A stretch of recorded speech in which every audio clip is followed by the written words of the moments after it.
维修师傅打死不会告诉你的维修技巧：一、水龙头关闭还是滴答漏水，多半是阀芯松了。撬开顶部装饰盖，拧开把手固定螺丝，取下把手，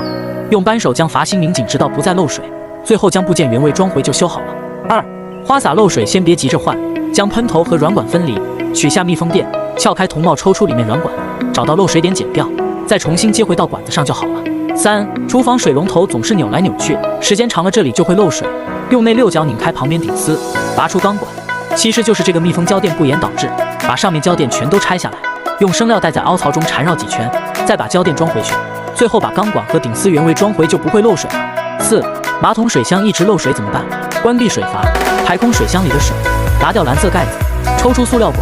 用螺丝刀把它拧下来，拆下黑色胶垫，可以看到全是脏东西，用水清洗干净原位装回，这样就修好了。没学会建议收藏。